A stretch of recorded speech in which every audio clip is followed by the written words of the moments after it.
How's it going? Welcome to episode number 7 of Spicy Saturdays, and in today's video I'm going to be showing you how to utilize dissonance in your solos to create some awesome sounds. Now the example I've got prepared for you is in a heavy rock style, but no matter what genre you're playing in, you can utilize the techniques in this video. So stay tuned and listen to the example, and then we'll jump into the explanation.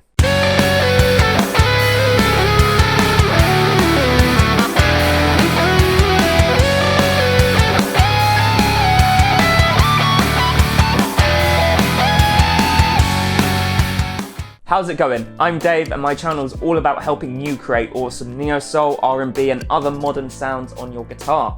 If you're new here and that sounds like your kind of thing, make sure you hit that subscribe button and you click the notification bell so that you're notified every single time I release a new video. Now in today's video, I'm going to be showing you how to play that solo that you just heard, and I'll be explaining how I used dissonance in the solo to create some really cool sounds. Now if you want the backing track and you want the guitar tab, it's down at the link in the description at my Patreon page. Before we jump into the solo explanation, let's take a look at the chord progression. We're playing in the key of F sharp minor. We're starting with an F sharp minor chord. Then we're moving to a C sharp minor chord. Then we're moving to a D major chord. And then we're moving to an E7 chord. That's the entire chord progression. The F sharp minor scale contains the notes F sharp, G sharp, A, B, C sharp, D, and E. Now I said we were using dissonance to create this solo, so what we have to do is find the dissonant intervals within the scale. So the most dissonant intervals I would say are the semitone and the tritone. When you play them together, they sound very dissonant and not very pleasant. So let's take a listen to what a semitone sounds like when you play both notes together. Sounds pretty nasty. And then when we play a tritone with both notes together, pretty nasty as well.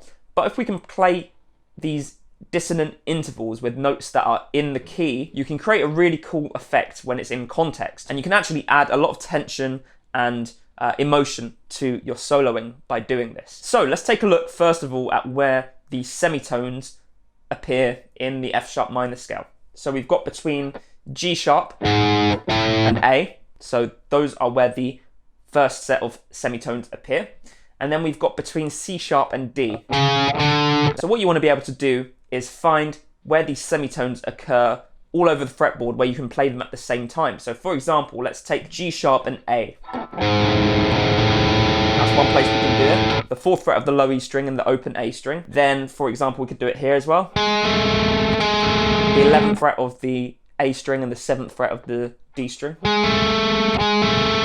Then also we could play the 6th fret of the D string and 2nd fret of the G string. We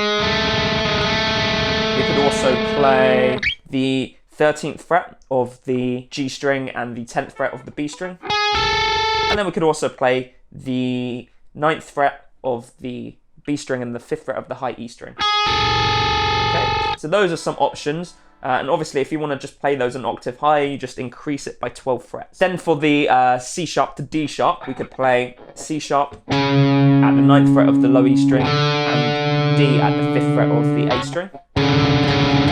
Disgusting sound. Then we're playing 4th fret of the A string and the open D string. Then we're playing 11 on the D and 7 on the G. Then we're playing 6 on the G string and 3 on the B. And then we can also play 14 on the B string and 10 on the high E string. So those are all of our options for our semitones. Then the other interval, as I said, was the tritone. So the tritone appears between G sharp and D. Or you could have it the other way, between D and G sharp. So there's lots of places where the tritone can appear, just like I just played, 4 and 5 on the bottom 2 strings, then 5 and 6 on the A and D, 6 and 7 on the D and G, 7 and 9 on the G and B, and then 9 and 10 on the B and E. And then you can raise that up 12 frets to get an octave higher, and then you can just repeat that 6 frets higher as well. So you could play 10 and 11 on the bottom 2 strings, 11 and 12 on the A and D, 12 and 13 on the G and D strings, 13 and 15 on the G and B, and then 15 and 16 on the top 2 strings. Now, we've played a lot of dissonant intervals. I hope you're still watching. This hasn't been the most pleasant sounding thing, but it is leading somewhere. Now what we can do is we can take our F sharp minor scale, we could even just use the pentatonic scale, and then include these dissonant intervals in our solo. So here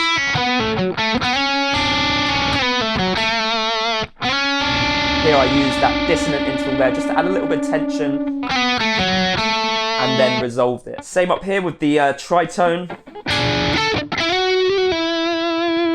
Play the tritone to create tension and then just resolve it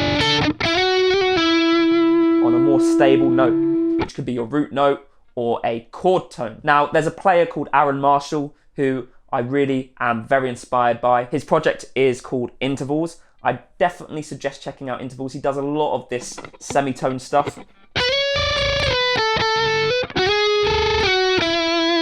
Stuff that sounds like that. That's where you'll get some really cool ideas for licks using semitones. But let's take a look at the solo that I wrote. Okay, so we're still in the key of F sharp minor. This is the first lick. So we're starting on the 14th fret of the B string, moving up to the 10th fret of the high E string, playing the 14th fret again. This is that semitone interval. Okay, and we're just creating some tension there and then resolving it. Alright, then the second half of this lick. So we're playing the 12th fret, sliding up to the 13 and back down again, then playing the 10th fret, and then we're playing this semitone interval,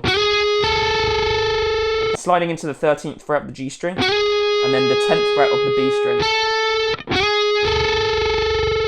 Now, I'm actually using this semitone interval to resolve because this note's an A, which is a very stable note in the key, and a good note to finish on, and just adding that semitone just adds a little extra flavour to it. Then we're playing this little lick here.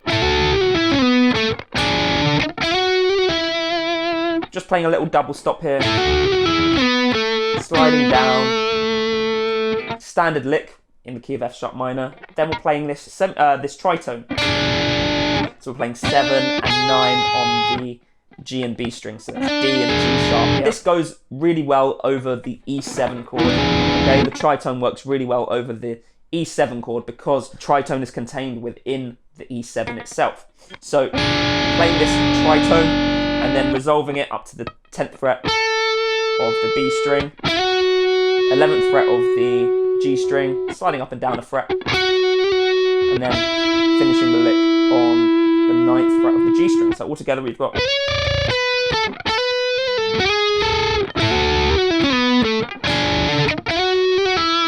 then we play the beginning lick again, but instead of continuing on, we move up here. So we're just playing another set of semitones here. We're playing the G sharp to A, 21 on the B, 17 on the high E, and then 21 on the B string again. Then we're just playing 19, doing a little slide vibrato again, and then finishing on 17 on the B string. Then we're just descending the scale, so 22 on the high E, 21, 19, 17. Then we're playing this tritone again, but it's up here, so it's 15 and 16. We've got D and we've got G sharp here, yeah? And again, this is going over that E7 chord. And then we're resolving it by playing the 17th fret of the B string. And then we're using the semitone from G sharp to A again to create a dissonant sound that still resolves the lick. So we're playing 21 and then 17 on the B, then the E strings, yeah? So all together.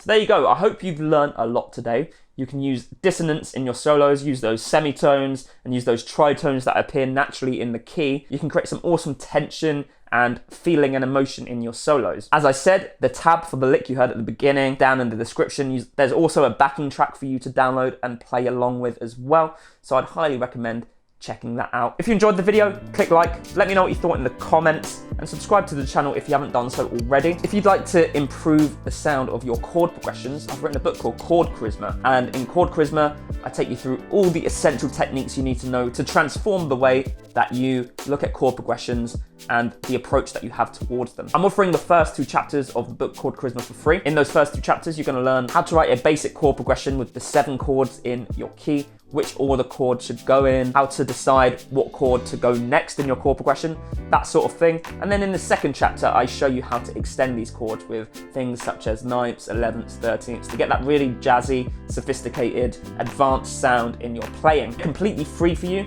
Just head down to the description and you can download them there. So that's enough talking from me. I hope you enjoyed the video. If you did, check out some more Spicy Saturday videos here. I'll see you in the next one. Have a good day.